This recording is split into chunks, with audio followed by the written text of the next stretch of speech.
Welcome back to the channel, my friends. Let me ask you this. Have you ever wondered what truly defines a person's character? Is it forged in grand gestures or hidden in the smallest of daily details? And here's a deeper question. If your behavior under pressure, in silence, and when no one is watching, were put under a microscope, what would it reveal about your true self? Today, we are going to explore how the most subtle, often overlooked actions tell us everything about a person's integrity, depth, and inner strength. We are going to uncover why real character isn't loud, but profound, and how it can be developed not through grand achievements, but by how you live the ordinary moments. Character. The word carries so much weight. In an era where appearances are curated, where success is often judged by likes, shares, and titles, character remains the quiet anchor that holds a life together. It's not what you say in public, but how you behave in private. It's not who you are when things are easy, but who you are when everything feels like it's falling apart. And it is in the tiniest of actions, how you treat the waiter, whether you return the cart at the grocery store, how you respond when someone interrupts you, that your character speaks loudest. I want to tell you about Gian, a manager in a fast-growing tech company. He wasn't flashy, didn't speak much in meetings, and rarely took credit for group achievements. But one day, a junior employee was preparing a presentation for an important client pitch. She was nervous, and just before the meeting, her laptop crashed. Gian saw the panic in her eyes, took her aside, and said, "Let's fix this together." He spent 15 minutes helping her reconstruct the slides, never once looking frustrated, never using it as a teaching moment or drawing attention to his help. She later said that in those 15 minutes, she learned more about leadership than in all her management courses. Why? Because true character shows when there's nothing to gain. There's something profoundly telling about how people treat those who can do nothing for them. In moments of power imbalance, real character is revealed. It's in whether someone lifts others or uses their advantage to dominate, whether someone encourages or exploits. It's easy to be kind to your boss or clients, but how you treat the janitor, the delivery person, the stranger at the door, that's where the truth lies. And it's not just in how we treat others, but in how we manage our own behavior when no one is watching. Do you show up on time even when you know no one will notice? Do you return the wallet you found, even though no one saw you pick it up? Do you correct the cashier when they give you extra change by mistake? These moments, seemingly insignificant, are the proving ground of our moral compass. There's an old story about a monk who traveled far to study under a renowned teacher. The monk arrived and asked, "Master, how can I know if I am becoming more virtuous?" The master replied, "Watch how you walk, how you open and close doors, how you put down your cup." The monk was puzzled. The master explained, "It is in how we do small things that the state of our soul becomes visible." That wisdom still rings true today. Character also becomes clear in how we handle adversity. Anyone can be generous when they're wealthy, calm when life is easy, or forgiving when they've not been wronged.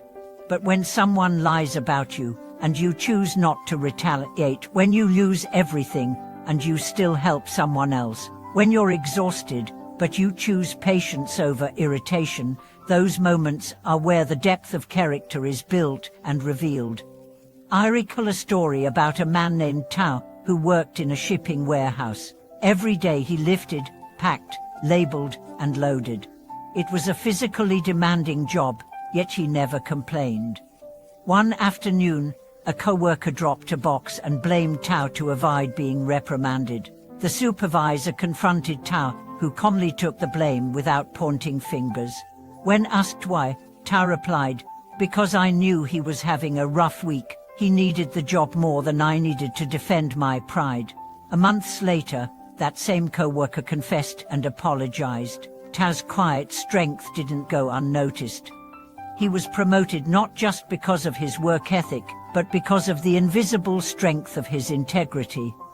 And then there's the power of follow-through. Promising to help someone and actually showing up, saying I'll be there, and being there even when it's inconvenient. Real character doesn't cancel because something better came along. It honors its word. It holds commitments like sacred oaths, even when the person on the other end isn't watching anymore. True character is also about restraint. It's easy to react, easy to speak harshly when emotions run high.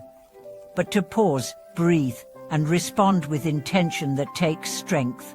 A friend once told me he measured people not by what they say, but by what they choose not to say.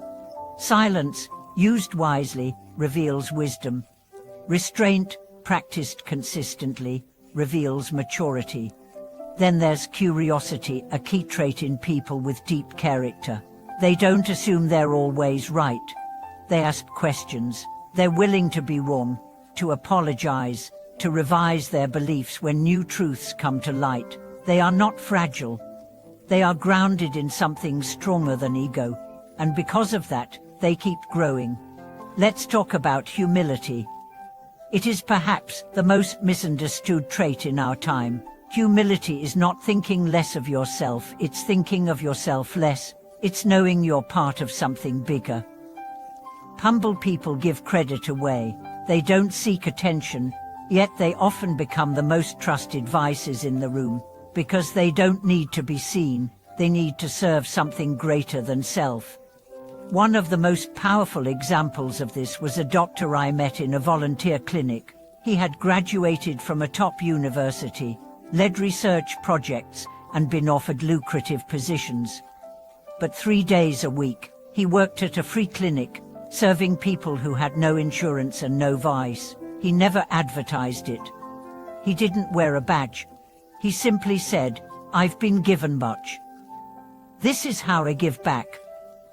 His name never made headlines, but every person who walked out of his clinic remembered his kindness. That's legacy.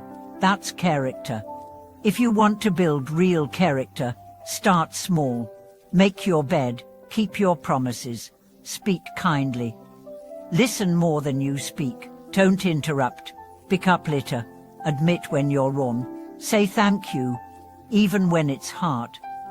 Forgive someone who didn't ask for it, help someone who can't repay you.